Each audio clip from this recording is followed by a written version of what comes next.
Hello there, and welcome to Thank the Maker, a podcast about heroes, princesses, scoundrels, hokey religions, ancient weapons, and all things Star Wars. I'm Adam Russell. Hey, I'm Nick Gambarian. And I am Daenerys Targaryen, ready to talk. Daenerys Targaryen. John Mike Forster Snow. Use the Force, Harry. That's a quote from Gandalf. That's right. It's a great day to be a fan of a lot of things because it is the summer of blockbusters. Yes. And I would be curious to know both what our patrons and our YouTube friends, what has everyone seen so far? Because we are mashing all of the fandoms together. Oh, could I start? Oh, yeah, sure. Go ahead. I saw Waterworld on Saturday. For real? Oh, yeah. It's the 30th anniversary at the end of this month. So my local nonprofit indie theater had one of the writers for a little watch party thing. It was great. My Dude, gosh. Waterworld, I think, was Rips. so unfairly panned. Yeah. I mean, my whole thing with it is that it's almost the first pre-internet review bombed thing, but it wasn't even review bombs. If according to my memory, all people talked about was how much money it lost because it cost so much. They never said anything about the movie being bad. And it's not a bad movie. It's up there with any 90s action flick, like any world building 90s action flick, Hook or any of the just Terminators or anything like that. It's just like a whole built world and just costs a lot of money. And people are like, oh, I heard it sucked because it didn't make its money back. It's like, it's a good was movie. the solo Star Wars story of its time. Yeah. What would you describe Waterworld in comparison to the writer? The writer actually said this. He's like, hey, what kind of movie is Waterworld? And people are like, action adventure, blah, blah, blah. He's like, it's a Western. I'm like, yep, okay, it's a Western. Sure. They just couldn't figure out if people were not used to the concept of steampunk. Yeah. Because Mad Max had already existed in this weird cult art world. And Waterworld was trying to bring, I know that it had Mel Gibson and Mad Max, but do you think it was teasing the idea of bringing more action? It came out in 1994, right? It was not a weird 95. time. Oh, 95. Yeah. It was peak for all that big concept, big explosion, high production value action shit. Because Independence Day came out in 1996, right? The next, literally July 4th, I think is when it came out. So I don't know. Why didn't it do well? It's actually a very, I think it probably did fine. If we looked it up, maybe someone could look it up. I bet you it made half its money back, which back then was probably still $150 million. It probably did okay. But what's funny too is we looked it up afterwards. There's been a Waterworld stunt show at Universal Hollywood's for 30 years.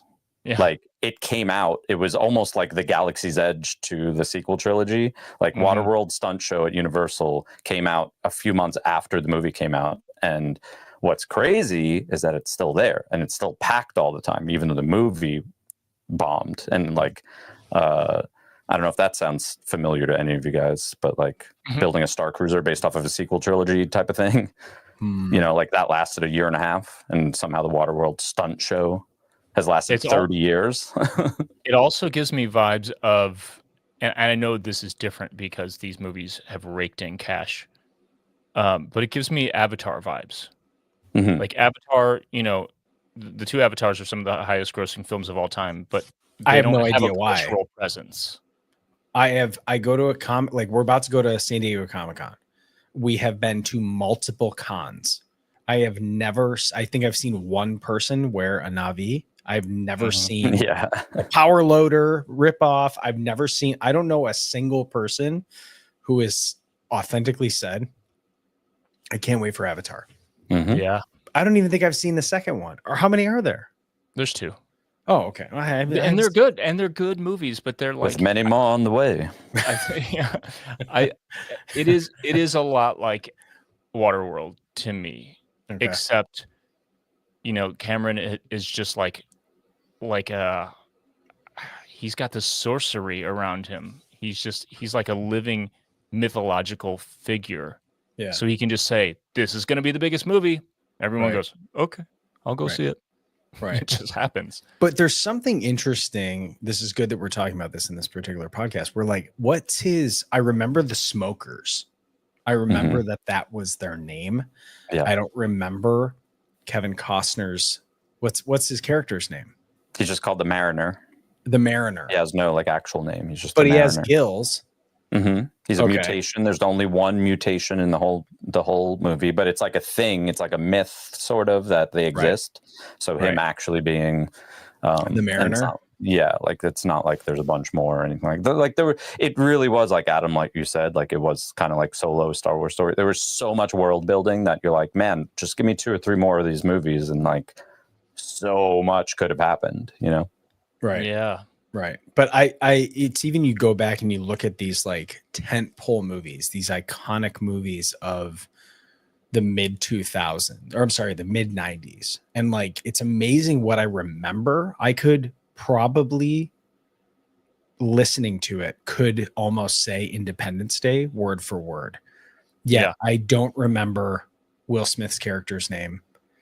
Same.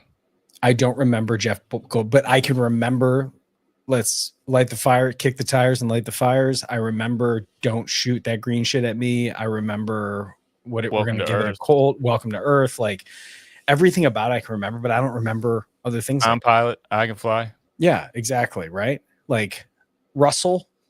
That's what I remember. Russell. That's my uncle. You know what I mean? Brent Spiner as the mad scientist in the basement. Like why are our brains like this? Like what is going on here? But we don't know shit. Yeah, to your point, I can't, other than Mr. President, I couldn't like say anyone's name in the whole movie. Yeah, 100%. But it's amazing that we know it's so imprinted. And then equally at the same time, like I could name all the colors of the Reservoir Dogs. And also just the fact that like I remember, Rufio. Like what does it take for Rufio as a character to break through all of the 90s? Yeah. It's an incredible thing. He had a band named after him. That's why. That's probably what it was. And he skateboarded, had a cool haircut, tracks. I'm looking at the main photo of Costner at the top of the Waterworld page on Letterboxd. I just not activated, but got back into my Letterboxd, downloaded the app, and I'm taking my whole old binder of 25 years of movie tickets and putting them all in there, archiving everything, because I don't know. Now I'm getting like a phobia of fires or something, like losing my collection. A flood over the whole planet. Yeah. So I just put it in there. He does look kind of dorky. I'm going to be honest. He doesn't look cool. So I don't think that helps. No. Okay. But think about how many other movies at the time people just like, what's his name's character? Also, is it Dennis Hopper? Yeah.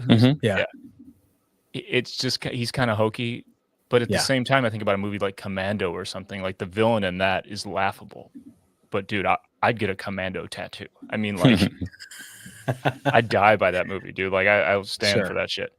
So I don't know. It's weird. I know it is so weird. But this it's not the best movie ever, but it's definitely not as bad as it is made out to be. This all segues way worse movies have sequels. I'll put it that way. Yes. The topic today, we're going to try to convince each other to watch things that we haven't seen before, that we feel like are relevant, that should be appreciated by Star Wars fans. People like us should like the things that we haven't seen, that we're going to try to sell each other on. Some of these, I think all of them we've talked about on the show, things that we've never seen, and that's weird. And we've talked a little bit about why, but we're going to go a little deeper and like actually make an effort to convince each other to put in the time. The 3 that we're going to talk about, I went ahead and put in the thumbnail. I didn't try to get tricky with how we're positioning this. Star Trek is gonna be the one I'm pushing here. Nick, Foundation, and Mike, Game of Thrones. I haven't seen a single bit of Game of Thrones. I've only seen the first 2 episodes of Foundation. I've watched them each a couple times in an attempt to watch the show. Haven't been able to do it. Mike, what's Where's your gap? I have only seen the very first Chris Pine, Captain Kirk, J.J. Abrams Star Trek, and I don't remember it outside of the opening scene of him getting to the Enterprise, and I don't remember anything after that. Maybe because Siler from the show Heroes was Spock. And I don't remember anything after that. So in terms of Star Trek, I only know what has broke the cultural lexicon, which would be that William Shatner was also James Kirk. And one time I had to buy a phaser. Is that what it's called? A phaser? For someone at the Best Buy up here in the Upper Peninsula for a friend downstate. And that is my extent of Star Trek. What about Foundation? Foundation, I know that it's a Asimov novelization, or at least a movie, or at least a story. And I know that a lot of Star Wars people on the behind the scenes teams worked on it. So I was intrigued. But when you have a child and are limited to both your own tiresome and also limited to screen time, there's only so much you can watch. And so that's made it hard for me to be able to consume new media. And when you have a podcast about Star Wars every week, we kind of keep it Star Wars. So I'm very excited to learn about what should twist my arm to watch Foundation, because I've heard great things, especially now that are we on season 3 now? It starts this week. So sure. Okay. Yeah. Okay. Good time to talk about it. And I think too, like the other concept that we can talk about in this sense is that, like, between the streaming wars, there's a lot of shows that almost seem like they're similar. You know what I mean? Yeah. Like it kind of reminds me of like talking about action movies in the 90s was like, we got Volcano starring Tommy Lee Jones. And then next month, Dante's Peak comes out. And then we got a movie about, starships and this. And then we got another movie about we got a movie about space. We got, we got Apollo 13, but then we also got specifically the Apple universe of series. All their sci-fi stuff is like one word: Foundation, Silo. I couldn't. And like there was, like, they're kind of. No, you're absolutely right. Like I didn't. Raised by Wolves. Is that what it was? That a show on HBO? I watched the first season. That was on HBO. Well, it made me feel so weird. Well, but what I'm saying is, like, there's it definitely is weird. This like futuristic sci-fi, which like Silo, and then you have Fallout, and you have this concept of like everything's irradiated, blah blah blah. Which I was actually going to do Dread, the 2012 version, because Dread is like a movie for people. Oh, not Judge Dredd. No, Dread. I'm not talking. I thought you were just throwing lingo at me when we were talking. Like, oh, my boy Dredd. No. It's literally just called Dread, and it was Carl Urban from The Boys. That's right. Yeah. And so, like, a lot of people have gone like, I haven't seen it unless you were a fan, and I actually think it predates a lot of the like John Wick-ness of our love of shoot 'em up. But there's a whole bunch of stories that exist in the comic lore, and this was actually one of the main producers was Alex Garland, who ends up being now one of probably the most prolific directors of for A24, who did Civil War. He also did Warfare that just came out. He's done a lot of amazing movies. He was a producer for this. And so I was going to do that originally, but I said Game of Thrones, Adam, for someone who doesn't famously mess with dragons. We're going to try to convince you. Nick, for the listeners, what is your exposure to Game of Thrones and Star Trek? I casually watched all of Game of Thrones and the first season of House of Dragons. It was a fun way to watch it. You know, I know that Game of Thrones had people in an uproar. Like, I don't even mean the end. Just I think it really got a lot of people into a fantasy show, which was cool. So I think whenever it was out, I just didn't. It's not necessarily something that I would dive into like I would Star Wars. You know, I think for me to love something, it has to be a little bit more futuristic. You know, and Star Trek, I watched all of the original series, all of the Next Generation, and bits and pieces of things like Deep Space Nine and Voyager. I did not keep up with those, and then all of the JJ movies, which I thought were great. Yeah, I'll talk about that when we get there. I know it's it seems like it's almost a right down the middle split on the JJ verse, the Kelvin timeline, but I loved it. I loved it Yeah, it as was well. fun. So yeah, and I remember thinking, watching it, the first thing I thought was, man, this looks so much better than the prequels. Yeah. No shade to the prequels, but just like timing, 2009 and just JJ style, I was like, damn. I don't remember who the cinematographer was, but I was like, oh, this looks good. This looks so good. Because I was raised on Star Trek just like I was raised on Star Wars. So Lens flares. a little heavy on the lens flares. Everything was a lens flare. All right. Who would like to go first? My stomach is making noises, so all right, not me. I want the comments. We get to have the comments. Would love for the patrons to tell us who they think should go first, because I think what's interesting about our choices is that they're all in the realm of sci-fi or fantasy. Now, when we were talking about this idea of how we're going to do the show, I'm a huge fan of this video game series called Metal Gear Solid, which is a weird combination of like spy, political thriller, future tech, future concepts, warfare, intercontinental politics.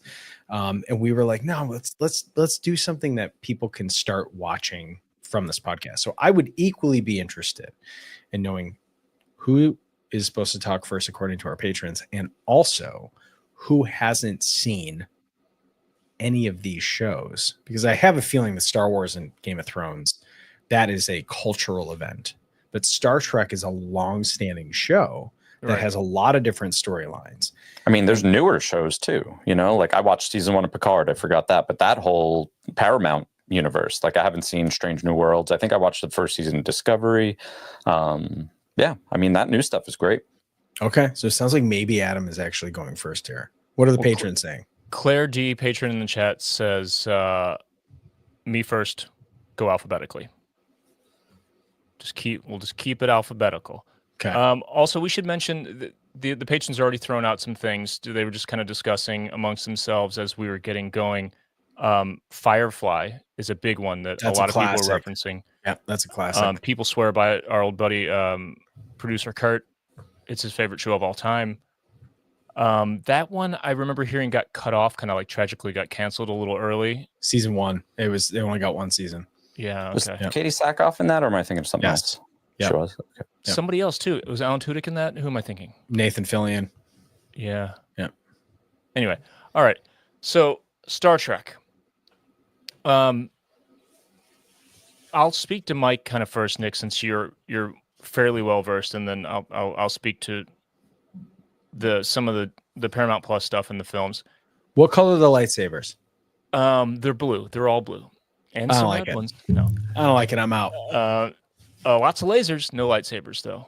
There are some sword-ish things, right? I think the JJ verse, there's some sword-like things going on there, and Klingons have cool weapons and shit. Anyway, so Star Trek premiered in 1966, only ran for a few seasons.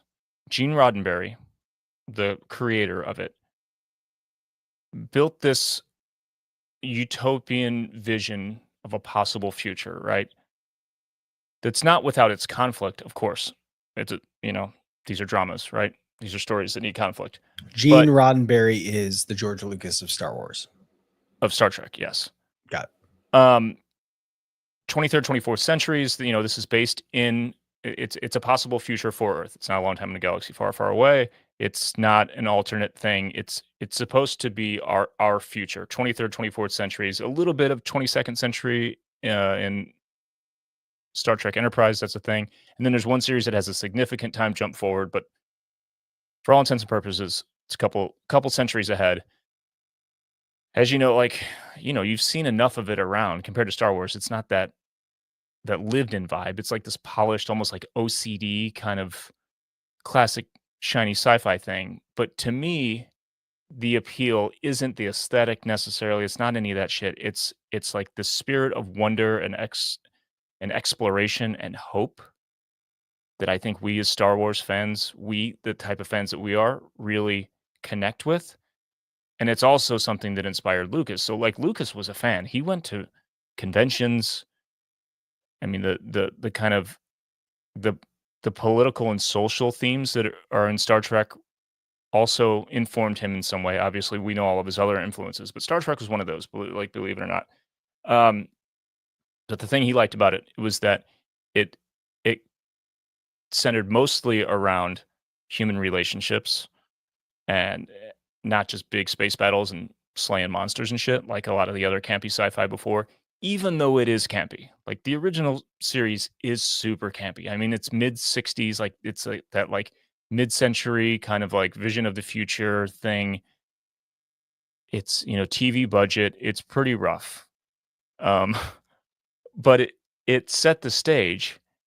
And once Star Wars came around and just crushed in the box office, 1977 in 1977, they came in 1979 with Star Trek: The Motion Picture, and it's at about the pace of like 2001, to be honest. Yeah, But it's definitely. also beautiful, and it kind of feels like just like a long episode. So it's maybe the kind of thing that if you were going to get into it, just throw it on and don't worry about paying that much attention unless you feel like you have the capacity for it. But it's more like just to set the tone.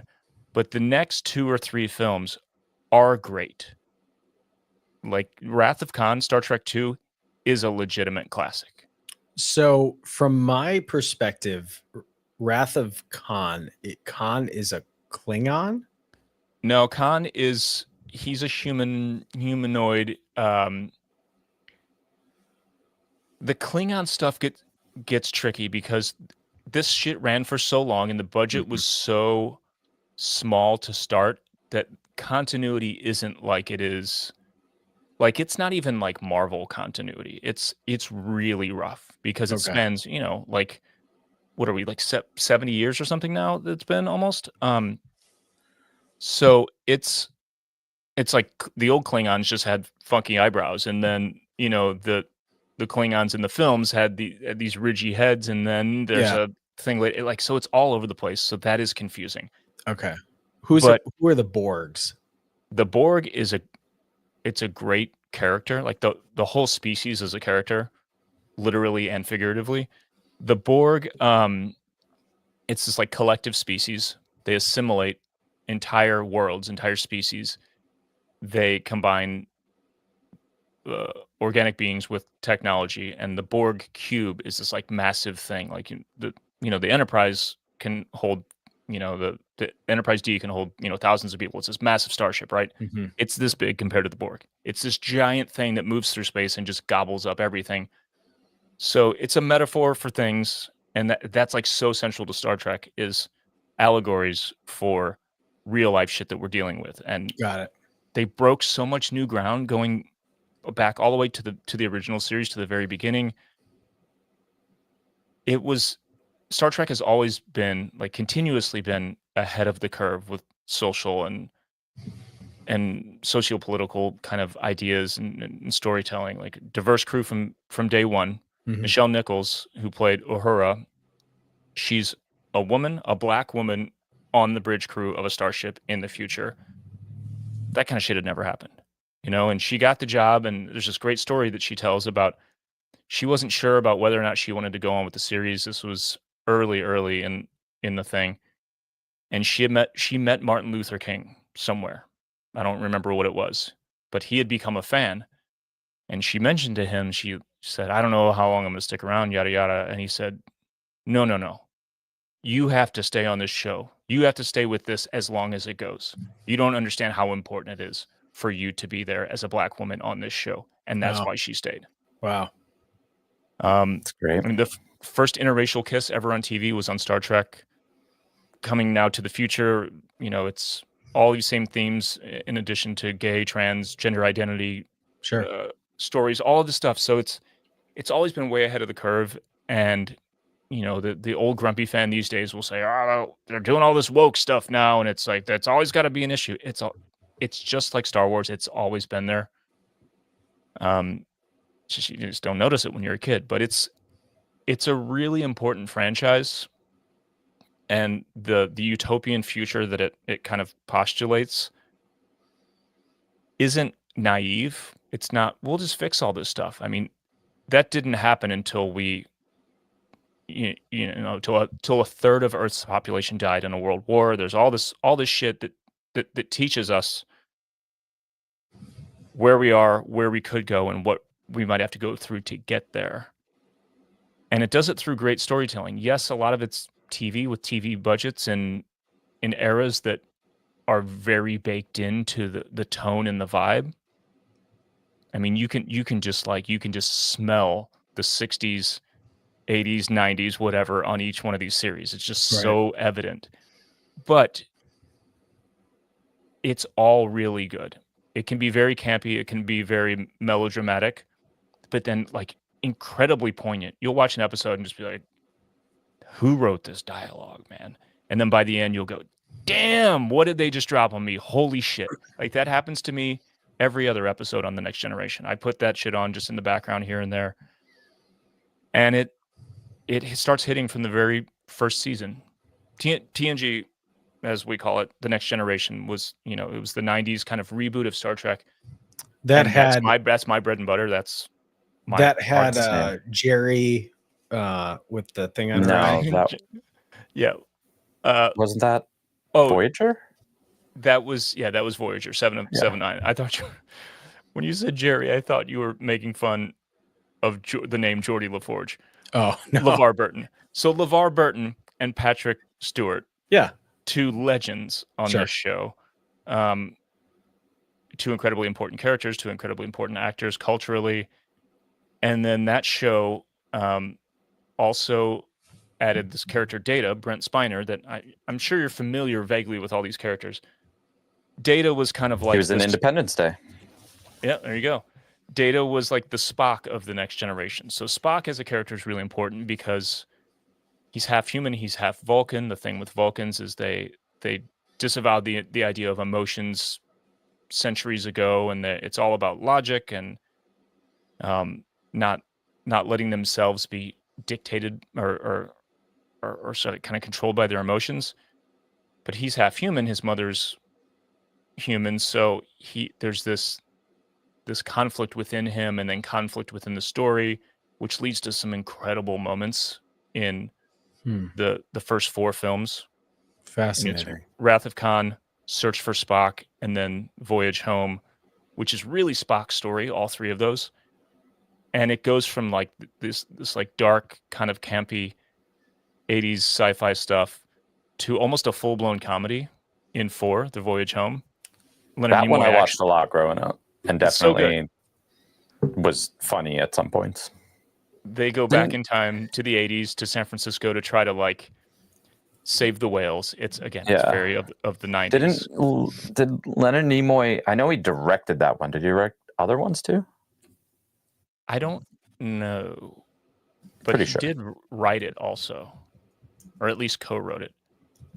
But it's got some incredible comedy and it's also, like it's a Save the Whales movie. Like straight up. It's it is that like late 80s, early 90s kind of vibe. But in terms of like entry point to this, I think you having seen the J.J. Abrams movie is a good entry point. And I think watching a few of those again would be good. From there, I think you could watch any of the first theatrical films or Strange New Worlds, the series on Paramount Plus. Okay. And so like timeline wise, how much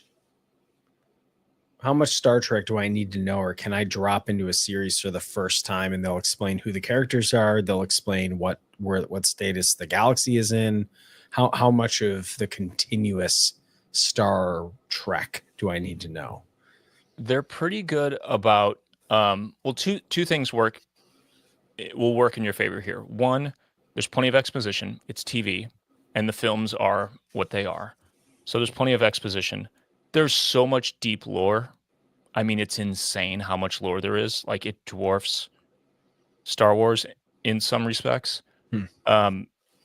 But you can kind of jump into any series and it works because you know the characters in broad brushstrokes. Sure. They'll tell you enough. And as you jump back and forth, I don't know, it just works. Strange New Worlds, even though it's technically a prequel to the entire Star Trek universe, it tells the story of this character who was actually in the pilot, Christopher Pike. He was the original captain of the Enterprise before James T. Kirk. Got it. Before Shatner.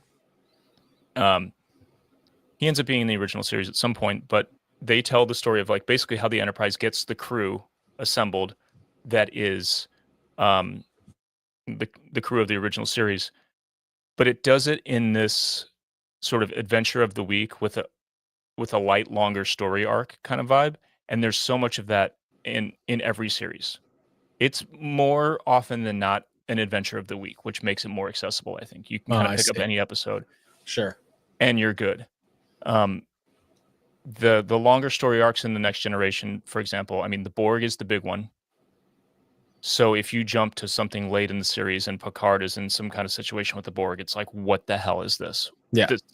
But you could also jump to, season 5, episode 13 and go, oh, they just stumbled upon this planet and this weird shit's happening, and here's how they solve it, and all the problem solving and everything, and the lesson that they teach in each one is easily digestible and compelling. But like anything that's dated, like when I went back and watched Alien for the first time, or any other, I just watched the first 2 Godfather films for the first time. As long as you go in knowing what to expect in terms of the era and the format, and you plan to sort of, you go in hoping to get something out of it and respect it, I think you will enjoy it.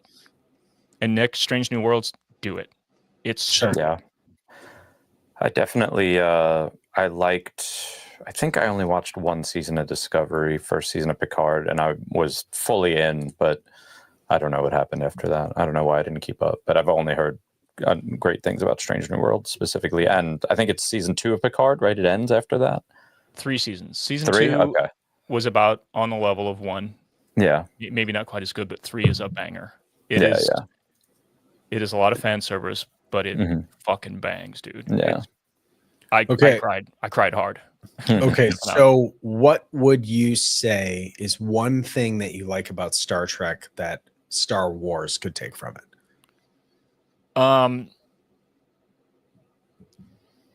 Honestly, a little bit of justified hope and sense of like, oh, everything is going to be okay if we just do it this way, and not the constant battle against like the Star Wars hits home a little too hard, especially these days. Like Andor, like we talked about a million times, some of the best shit ever. But there are moments where I'm like, just, oh God, this is too real. Sure. I don't know if any of us want that kind of Star Trek thing out of Star Wars, but there is the damn Picard, you just dropped some knowledge. Yeah, if we could all just think like that, everything would be great kind of element to it. And again, it's Patrick Stewart. The dude could fart on screen for 22 minutes and I watch it, Okay. Yeah. Okay. I'll see let me know when that's happening, when Professor X is farting on screen for 25 minutes. Okay, so this is interesting. I mean, the patrons are talking about this. Physics buddy Joe says Star Wars is real in a fantasy setting. Star Trek is fantasy in a real setting. Yeah. That's interesting. It's a way to look at it. So I will let the people decide where I should start. And when I get the time to start Star Trek, I will take people along this journey. Because up until this point, you have to understand, from my standpoint, being a Metro Detroit kid, we also had WGN, which was Chicago station, and they played Star Trek all the time, and it looked corny. It's TV. It was and the Klingons had the big brows, and then you had Jerry Ryan, who I thought was very attractive as a pubescent boy, in this like leather weird suit she's got on. And then the Borgs would come, and they looked like, I was like, this just looks like a knockoff Hellraiser. Like, what's going on here? So like, it just didn't. It was supposed to speak the same language to me as Star Wars, but I was like, Star Wars just looks so good.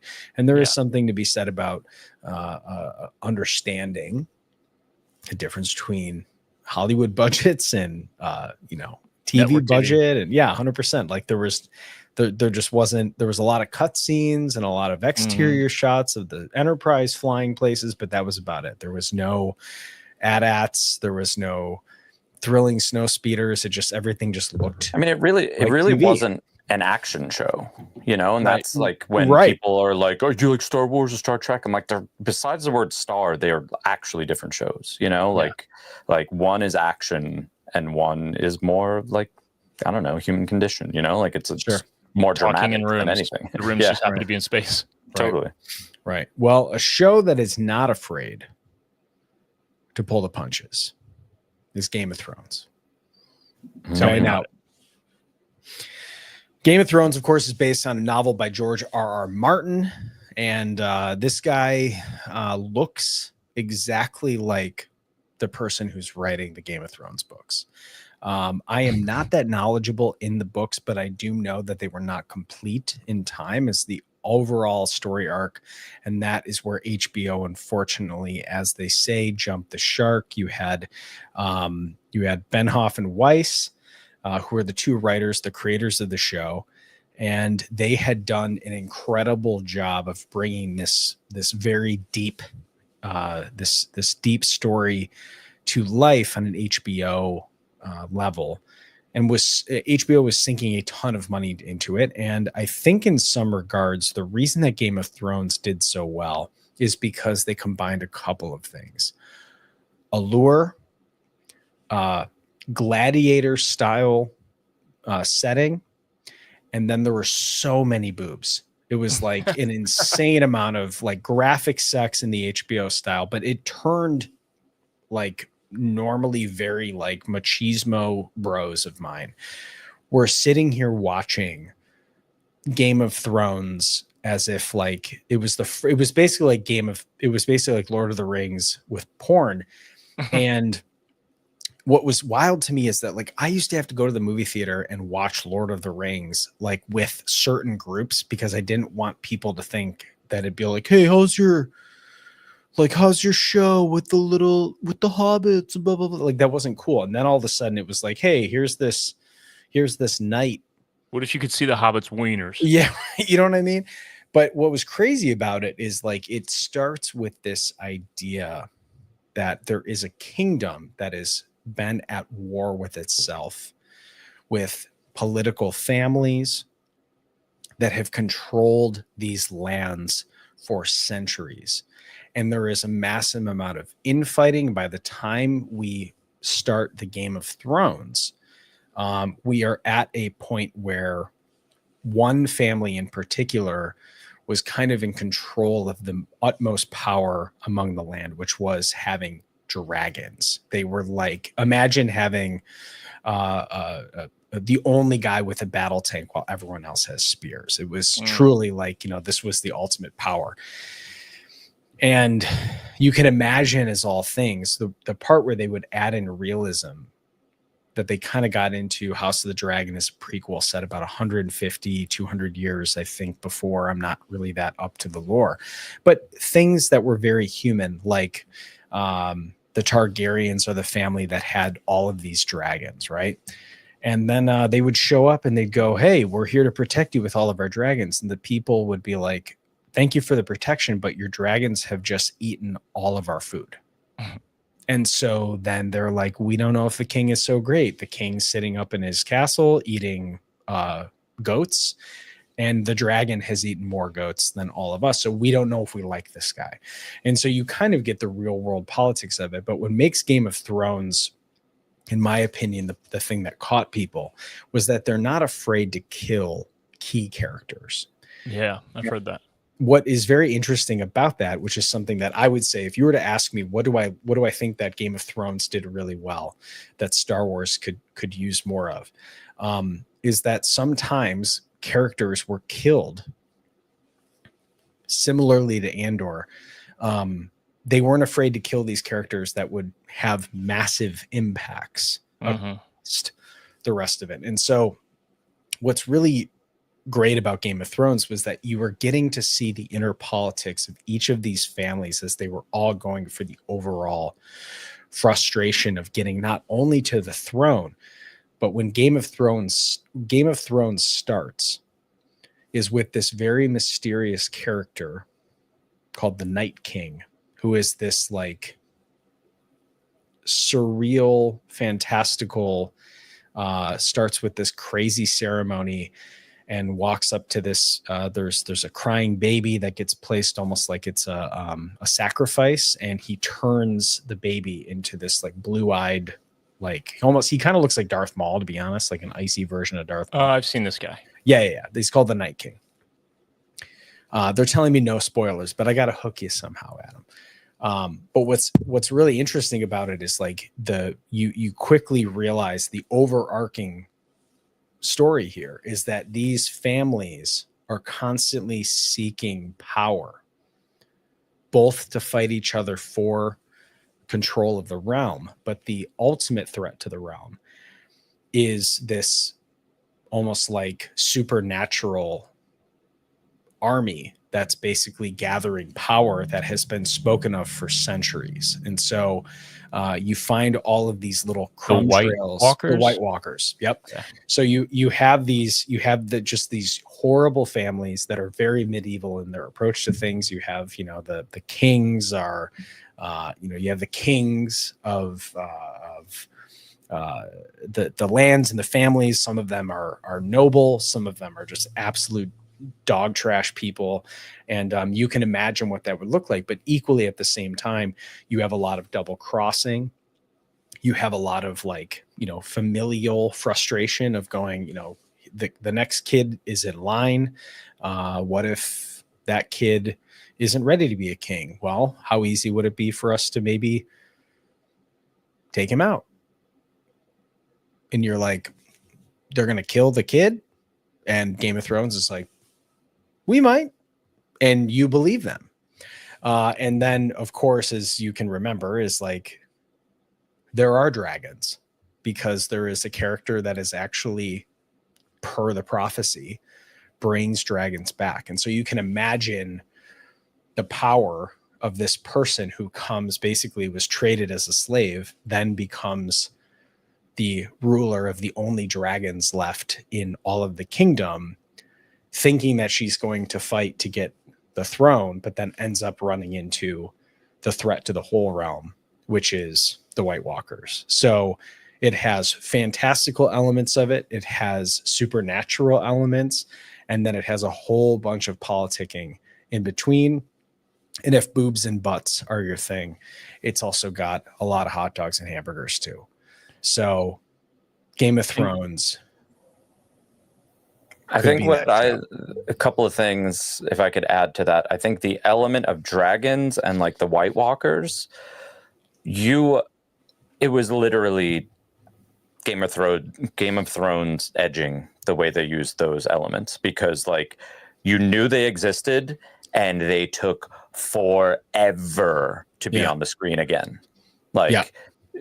Every episode, there would be episodes, if not seasons, that passed, and you're like, what about those White Walkers? And you just know that somehow they're coming. Same thing with the dragons. They're not, they're really used in a very, in a way that makes it's just this release when you finally get it. It's very, very well done. And besides that Starbucks cup being on on the table in front of Daenerys at one time, I think it's just a beautiful, it's really, the quality of the show dictates how serious you have to take it. It's really, really a good show. And I think the hardcore fans a lot of them, you know, the last season was the Last Jedi for a lot of people. You know, they were like, "What do you mean?" You know, like, how did that happen so quick?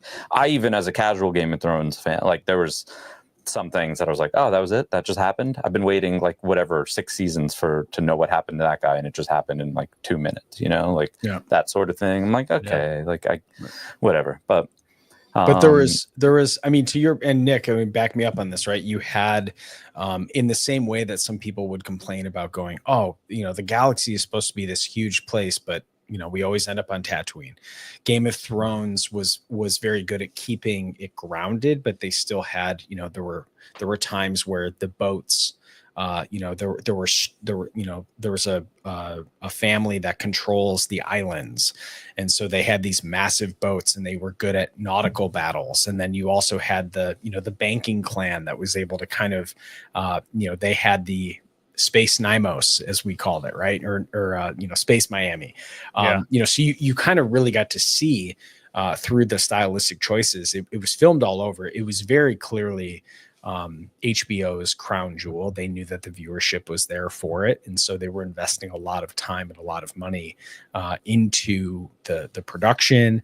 It's a very well shot show. A little hard. I actually pirated the first 2 seasons, and so like I would love to be able to go back and see it, but the characters, kind of the same thing. You actually had some popular characters, but then you had a lot of young actors that were just great British actors that were Pedro Pascal was in it.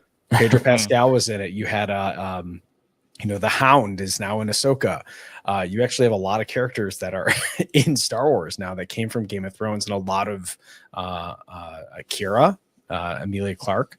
You have a lot of characters that were kind of brought up the same way that Star Wars did, was let's take a great actor, let's bring him to life. And a lot of them had successful careers after Game of Thrones because so many people were watching it. So if you like lore, if you like stories that kind of show us a glimpse of where we're at today because of decisions a long time ago, Game of Thrones actually is a very deep and yeah, I would say a deep show, both in lore, in production, in gravitas. I think the only thing that gets frustrating is how it ended, which was because those guys left because they thought they were going to do a Star Wars movie. Yeah. Well, also the book wasn't written, right? And it's they had to write it on their own. Yeah. So questions. Because a lot of what you said, I have either absorbed through cultural osmosis or heard people talking about. And it all sounds super valid. Obviously, people love it. So I don't think there's any kind of like collective cultural delusion. I believe that it is a high quality show. Well, first question: confirm or deny? In like the first episode or 2, there's sibling incest. Confirm. Yeah, pretty immediate. Yeah. Pretty rough. Yeah. So that's gonna be rough right off the top. But more seriously, what they seem to enjoy it if it makes you feel any better. Yeah, they're pumped. Yeah, they're stoked actually. They're just really close. They're just really close. Sure. Yeah. Lord of the Rings. I've seen all the films. Yep. I respect them. I think they're great stories. I think they're important, but I don't like it. I don't enjoy it. Sure. I'm not saying it sucks or anything. I think it's great. I respect it. I just can't get into it. I really try to get into it, and I can't. Part of it is, I know part of it's cultural. Like it just, like the Ren Fair vibe. It's not my vibe. Mm-hmm. And Nick, like you, a little sci-fi technology stuff goes a long way for helping me feel, for piquing my interest, Sure. The aesthetic, everything that comes with that. And the tougher part, or the equally tough part that I've talked about on the show before, is that genre, that like that time in Earth's history that it kind of plays off of and represents isn't very appealing to me. that medieval kind of like everyone's teeth are rotting and everything's muddy and it's dark and wet and there's dragons and wizards and swords and heavy ass armor and like lords and serfs and shit. Like, just not only is not my vibe, but a lot of times I'm just like grossed out by it, emotionally and aesthetically. I'm just like, oh god. Sure. So how much of that is going to be hard for me? And then if you feel like there's no answering that without saying, yeah, that's how it's going to be, is there a show you could compare it to, or a movie you could compare it to that isn't that genre, that story-wise would kind of hook me? That's a great question. I think you know, the setting for George R.R. Martin is he went with that era of conquerors and time that it takes to travel land, and time that it takes that resources are crucial. And the medieval times were some of the hardiest times for humans, right? Because you were at peak politicking, peak like the edge of technology. You had just enough advancements in both our understanding of like how to build things bigger, but then also not understand that like being sick is actually from tiny microbes in your body, not you eating too many chili peppers and having sex with whores. So like a lot of that process, I think, was chosen for that reason, to truly understand like why he chose that setting was because I think it was reminiscent of real life situations where there were big consequences for saying we're going to invade a country. You had to really have, what does it take to feed an army? What does it take to move an army? It's not flying planes. It's not doing airdrops from 10,000 feet. It's literally going over mountains with animals and trying to figure out how to, conquer this. So it makes sense. I think that sounds depressing to me. It is. And the whole show is kind of depressing when you think about it. You're going to love it. You're psyched. But it's really what I think is if you like stories and you like seeing individual arcs, I would say probably in a different setting, Shogun on FX is probably pretty similar. You have a lot of outside influence, but then you also have inner family drama. Rise to Power, Shogun season 2. I'm sure we're probably going to get some news about that soon, but that show swept. I think it's in production. It's in production now. Yeah. So like, yeah. God, dude. It's a different setting, but like not too far in terms of like humanity. Like it's the timeline is similar, but like Japan is just a much more beautiful setting than say the English wayside. Yeah, like I love Japan. I love Japanese culture. I love Japanese history, and like I've said before, feudal Japan or ancient Japan, I can mess with. It's not that something's old. It's kind of like the region and the culture and stuff that is a yes or no for me typically.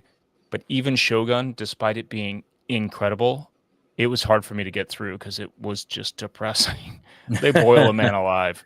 Everyone was muddy. The earthquakes, and like I was like, whoa, dude. I'd be cool if this was one season. Sure. Well, it's not. It's not. Another thing too that I think really helped Game of Thrones was, correct me if I'm wrong, Mike, but at some point the viewer knows like Jon Snow's lineage, but like really no one else does. So like you're kind of just waiting for the story to catch up, like you're waiting for that release, which I think that's what Game of Thrones did. It's almost like this Lost mentality, like the show Lost, of like, what's the secret, JJ? Like what is going on? And it's a risk to keep watching it to see if it's going to be fulfilling when you finally get it. And I think Game of Thrones was, but again, I was pretty casual with it. Yeah, I could see how some people were not into it at the end. That's the hookiest thing that either of you have said yet. Like the Lost, the depth of you get their backgrounds.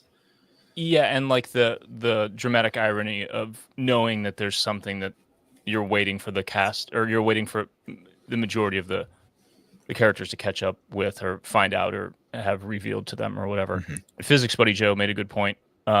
We should each kind of have like a we should try to just have like a one line hook that might sell someone who's not into it. Sure. Something like that. Like, to me, waiting for the White Walkers and the dragons and stuff to show up. That is intriguing. Yeah. Knowing that like there's going to be, I've heard winter is coming Sure. thousands of times on the internet. Yeah. That's a bit of a hook to me. Like, Sure. I don't know when I will have the emotional capacity to go down into this mud pit of a Mhm. show. Yeah. But I'm more intrigued now than I've been in the past. Yeah.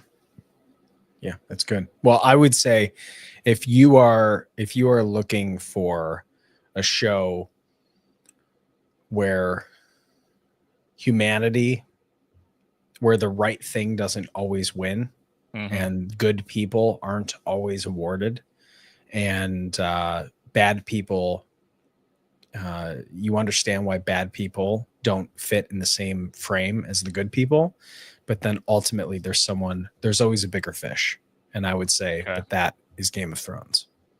Okay. And there are a ton of characters.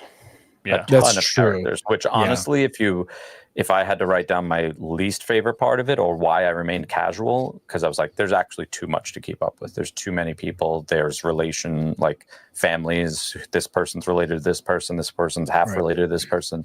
That stuff. I could see how a certain kind of person would love that.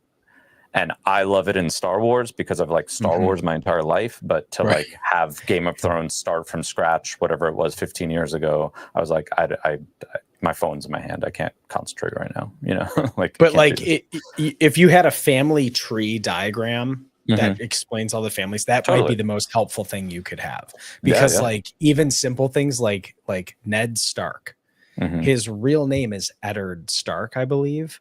And so I was like, oh, his name is Ed, but why do they keep calling him Ned? And then someone was like Neddard. You know what I mean? They're just like John having the most, there's like Bran. And I'm like, oh, his name is Bran. They're like, no, it's just Bran. I'm like, why, Daenerys Targaryen. You're like, okay, this is Targaryen. But then they call her Khaleesi because she gets taken by a different tribe and they give her a different name. You're just like, what the? Okay. So that is without a doubt the hardest part of but that's like a draw to a lot of people too, like fully immersive in that sense. Absolutely. But when you think about it, no weirder than having someone named Lando Calrissian and Luke. Totally. Lando. Yeah. Everybody's a glove shitto. Yeah. It's awesome. All okay. Right. Nick. All right. So I will say this about Foundation. I will say this: ton of characters. So my big complaint about Game of Thrones, ton of characters. Foundation has a ton of characters. Great. Little background on it all, though. It was written by Russian-born American author Isaac Asimov. And here's, if you want a hook right away, the series of short stories dated back to 1942. He then took those stories and wrote a trilogy, if that sounds familiar, which was released from 1951 to 53. And if this sounds familiar to anything you might know, he then wrote 2 sequels to the series in the early to mid 80s, followed by 2 prequel novels in the late 80s and early 90s.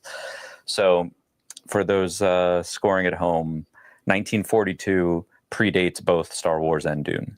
So, we were doing all those episodes of what George Lucas stole from Dune. We probably could have done an episode, or maybe we'll do an episode eventually. What did Dune and George Lucas steal from Isaac Asimov? Ooh, nice. So, it's a lot. It's a lot. The answer is K2SO. It's a lot, or it's high. So Apple Plus released season 1 in 2021, and season 2 is in 2023, and season 3, like I mentioned earlier, starts this Friday, the 11th of July. So Foundation shares a lot of vocabulary and like visual aesthetic to Star Wars and Dune, more so Star Wars. But the kind of gist of it, without being spoilery, is an empire rules a vast galaxy of trillions of people, which is something you don't necessarily hear of in Star Trek or Star Wars, like the amount of humanity in a galaxy. So they use the number trillions a lot, which gives you a scope of how big everything is. So there's an emperor named Cleon, and he decides to keep a lineage of clones of himself to ensure that his reign will never end. So at any given time, there are 3 clones of 3 different life stages of Emperor Cleon, and they're all called Brother Dawn, who's the younger brother, Brother Day, who is the middle-aged brother, and Brother Dusk, who is the elder. So they do all age as they're going on.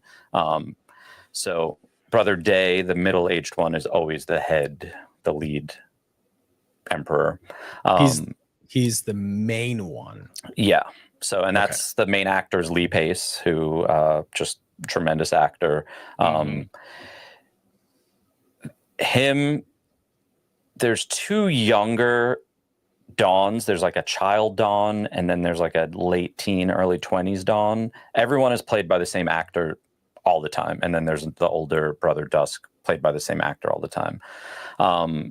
So let me stick to my notes here. So the genetic dynasty is what it's called, has a 400-plus-year-old robot, and they're the only ones who have a robot. There used to be a tons of robots, but there was a war and they got rid of robots. But the genetic dynasty has a robot. They don't serve their kind. AI is like illegal or something, right, at this point? I don't remember if it's technically illegal, but it's definitely like a secret that she's a robot. She's over 400 plus years old, I think, and she is highly influential. Her name's Lady Demerzel. I don't know the actress's name. Okay. But so far she's great in 2 seasons, but she's highly influential. It's not just a sphere that just has a hum to it. Oh, no, it's a human looking robot. Yeah. Okay. All right. So because she's been there, she was like with Cleon the First. She's highly influential. She kind of pushes their buttons a little bit, which is interesting. So where the story gets interesting, there's a professor named Harry Seldon, and he claims that through analyzing the pattern of human history, he can predict mass crisis events that will lead to the empire to eventually fall, even though it's thousands of years in the future. Obviously, it pisses off the empire. He's just like, what do you mean? Like, how is this possible? So while Harry Seldon predicts that there's a terrorist crisis that kills millions of people and creates the belief within the empire that Harry Seldon is on to this fall of the empire actually becoming a thing. So part of the story early on in the series was Harry in on the plot? Empire decides to give him a benefit of the doubt and say he's not in on the plot, but he suggests, just in case he's correct that the empire is going to fall eventually, he suggests that Harry starts a remote commune on a faraway planet to preserve humanity, preparing a foundation for the eventual fall of the empire, and that foundation will preserve humanity. So it's kind of just like, okay, I believe you that you didn't do it. I don't believe that the empire is ever going to fall, because why would I admit that? But if you're right, go save humanity, like go basically be like start another commune on a planet that will preserve humanity for when it all falls. And we shall call it the New Republic. Yeah. It's like a Library of Alexandria kind of thing that they want to build, yes. Right? Okay. Yes. So there is a chosen one aspect to this all with one of the main characters named Gail Dornick. She is somewhat prescient, like she could there's some aspect of her seeing the future. She has a purpose that hasn't yet been fulfilled in the show, so you don't really know exactly where that's heading. So that's kind of interesting. This is something that I really enjoy about it. The first 2 seasons take place over the course of 130 years, which is only made possible with the one main character, Gail, being in a cryo freeze. Like cryo freeze is a thing that exists in universe.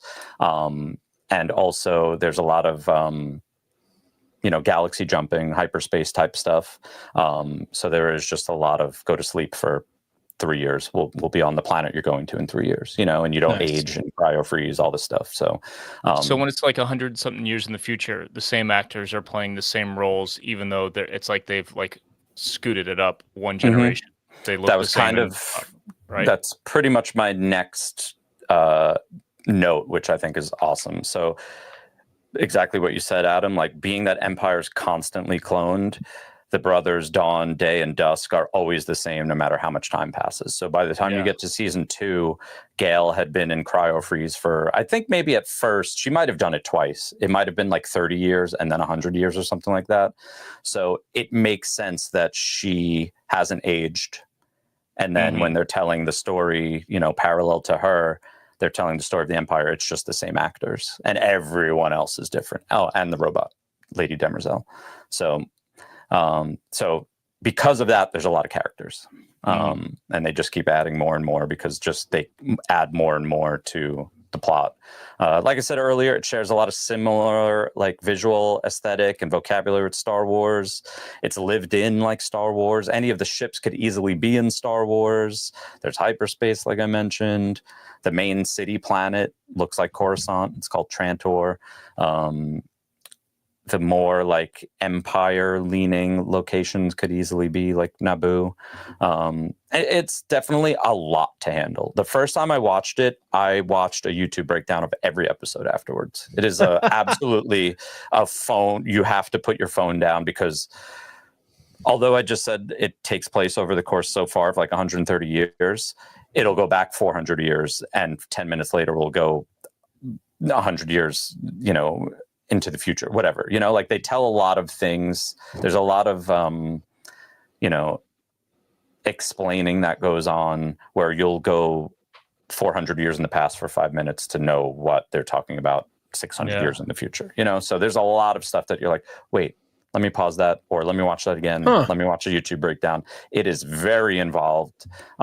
This is my second time watching it right now because I'm catching Desi up on it. And, it's great. There's stuff that I just don't remember that, which is fun to watch it a second time. But if anyone watches it, please message me at the end of season 1. There's one of the most brutal scenes that gave me an actual panic attack. And it's just drama. It's just straight up drama. You know, like the main Empire, the main clone, Brother Day is kind of seeking revenge on someone, and it's all just coming out of his mouth what he is doing and what he is going to do, and it literally gave me like a panic attack because it was so brutal that you're just like, I can't even imagine. And it's just amazing acting from Lee Pace in that scenario. So I just watched that again and was like this the whole time. And like the scene ended and Desi was like, I was fucked up. I was like, that is so fucked up. It was so fucked up. So and then Chris Pratt showed up and was like, dance off. Yeah. We're gonna do that. Yeah, the vibe I've watched the first 2 episodes twice each probably, but I watch it late at night, and because it's so dense and the vocabulary is so verbose and it's like hard to really dig in.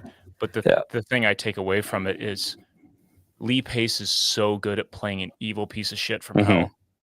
And all that character, all 3 of the generations of that clone that exist at all times are like each equally terrible.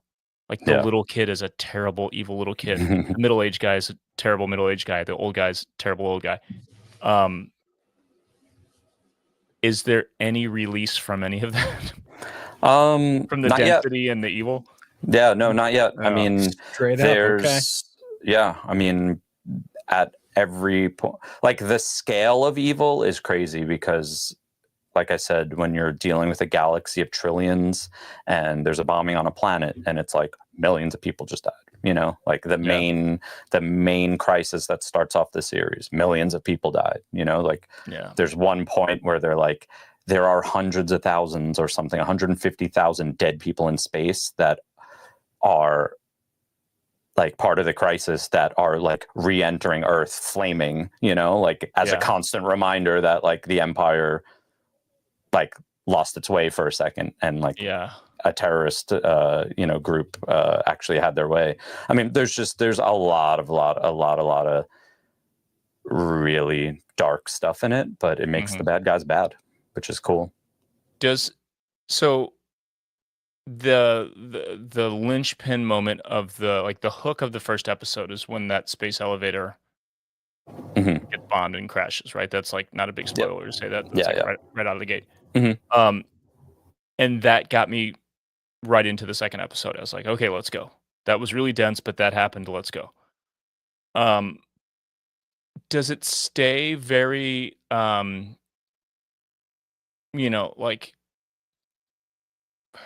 verbose conversations in a room, or do we get more kind of like big action pieces like that? Like, there's definitely action and fighting. There's a lot of space, like a lot of technology, stuff that I just don't understand, that I'm like, okay. I guess I'm never going to understand that, but okay.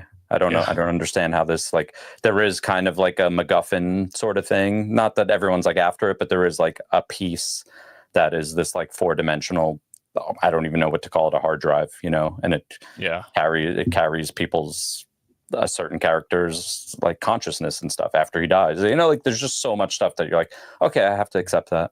Like a Tesseract? Yeah, pretty much. So yeah, there is a lot, but so far in 2 seasons, it's all worth it. And part of me has faith in it because it's a book that's been written, so I have faith in where it is heading. It looks great. Like, honestly, my big pitch for this currently is that if you could hang with Andor and the pace of Andor, Foundation is a good follow-up right now, because it's faster than Andor, but it's closer to Andor than, say, The Mandalorian. Like, it's a lot of characters, a lot of drama, but there is action, and there's just a lot of like what I would consider hard sci-fi. That's a good hook to me. It's right interesting. There. That says a lot. And if I could go back and give like a short pitch for the Star Trek universe in general, and I would say, if you're a Star Wars fan, go with the JJ movies to start, and then get into Strange New Worlds, and then if you're hooked on the characters, go back from there. But the hook for me is, although it's hard sci-fi, in that like everything is like, I mean, these are nerds writing it. Like, there's something called the Heisenberg compensator, talking about like Heisenberg's uncertainty principle, and it's something. It's a term that they put in, but they put it in there because they care about the hard sci-fi element of it. It's got that, but so that appeals to nerds, to deep nerds with OCD about technology and shit like that. But it's honestly, it's the hope that hooks me, and it's this like beautiful utopian vision of the future that is not without a lot of drama. Sure. People are messy. Yeah. I can put on even a really dark episode of Star Trek, and at the end I feel pretty good. So if things are anyone who's watching who has trouble with kind of depressing shit right now, dark stories, Star Trek is maybe, if you're looking at the list of stuff you haven't seen and what you want to start first, maybe start somewhere, and Star Trek is the place to start at this moment in history. Okay. We'll see in a few years. I got a lot of stuff to watch then. We should, in the bonus segment for patrons, go through this chat in Discord and pick out a few of the things that they've been talking about, because there's a lot of conversation going on about things that people haven't watched. And we'll just kind of we'll engage with the Discord and talk about any of these that we've seen, things that we haven't, and just do a really quick rapid fire, a few each. We'll do a little 15-minute thing and see if we can get each other stoked and get the patrons stoked, and vice versa on some things. So we'll do that for the bonus segment, which you can find at patreon.com/thankthemakerpod. Nick, tell us about Mos Eisley. Well, we are almost 2 weeks away from Mos Eisley. That's crazy. It's nuts. I pretty much said this last time, but we sell it out every year, and it's on pace to sell out again. So if you're thinking about coming and don't have a ticket yet, get them while you can. You should get it. It's gonna be here soon, so should figure out what you're gonna wear too. July 25th, Music Box, San Diego, downtown. Come listen to emo and punk music and play Star Wars with us. It'll be cool. MoshIsley.com. We've got Voodoo Ranger signed on to help us treat our first people in the door, and then we will be hanging out all weekend at San Diego Comic-Con, and our panel that we announced, which is going to be very fun. It is going to be Thank the Maker versus the Dad Batch podcast. Our friends over there, we're doing a Family Feud style split on Saturday night of Comic-Con. It's going to be a blast. We're very excited for it. I do believe you need a badge to get in, or because it's in the hotel, you don't need a badge. I think you do need a badge. Yeah. That's what I assume you need one. Yeah. Yeah. We assume you need one. So that's going to be a lot of fun. We're excited about that. We've got a really, it's going to be very entertaining. So make sure if you're able to somehow get a badge Saturday night, if someone's leaving on Sunday, come hang with us. It's going to be a lot of fun. Good times. Everybody, thanks for watching. Thanks for listening. Patrons, we'll see you in a few minutes over on Discord. Everybody else, until then, may the Force be with you.